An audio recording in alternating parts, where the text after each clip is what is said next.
So now that we're at the end of the book, I just want to highlight my major criticisms with this work.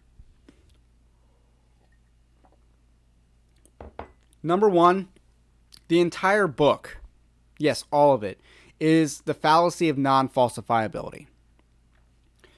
It is a heads I win, tails you lose argument. If you disagree with her, it's because you're a racist and you're demonstrating your white fragility by disagreeing with her. That is the only reason you could be disagreeing with her.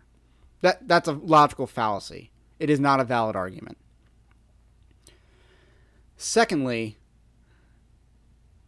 Robin DiAngelo continually believes that the circle of people of color she interacts with are a representative sample of that population within the United States. I don't believe that. I believe that if you're partaking in diversity training and you're actively involved in this line of work, you are not a representative sample of the real world. I believe there are multiple instances in this book where she is very unfamiliar with American culture and racial minority subcultures, and therefore I don't see that she has a representative sample of that population and their opinions expressed in this book. Thirdly, I believe this book encourages readers to become more racist. And what do I mean by that? Well, if you believe in this Marxist worldview, right, that there are oppressors and victims. And if you're white, you're an oppressor. And if you're not white, you're a victim. And you find yourself being an oppressor, and her solution is to become a victim, there's a disconnect there. You see, if I'm not part of the proletariat, why would I want to become part of the proletariat? Someone who is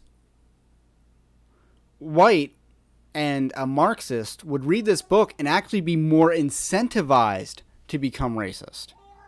They would be more incentivized to maintain what she sees as systematic racism. Because if I'm not oppressing someone, they're going to be oppressing me. That's the Marxist worldview here. You either oppress other groups or you get oppressed and your children get oppressed. So you could make the moral argument that you have a duty in this Marxist framework to see to it that your children benefit from the systems rather than suffer from them. And, you know, people like David Duke are more likely to agree with that. She has far more in common with people who see white people who are genuine white supremacists in her worldview than she does with white people who aren't white supremacists. Her book, you know, as counterintuitive as it sounds, furthers white supremacy by showing them that there is no hope to not be racist. So if you can't not be racist, why not go full Monty on it? And then the dichotomy of power. She thinks that, you know, white people who just withdraw from power, they're not just going to get oppressed by non-white people. Power doesn't exist in a vacuum. Anytime there's a power vacuum, someone or something tries to fill it.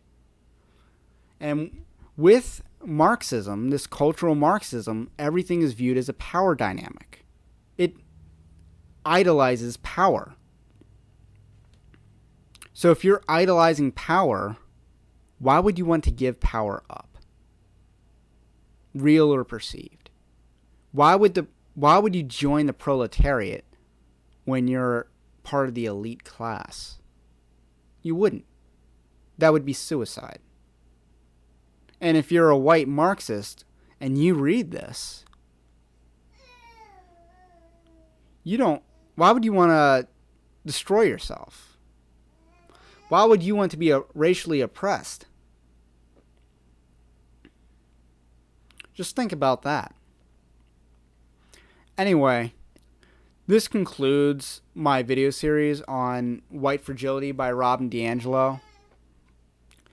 And I just want to take this time to point to the gospel and how the Christian worldview believes that we have all sinned and fallen short of the glory of God. In Christianity, we believe that people are bad and that systems don't fix that issue.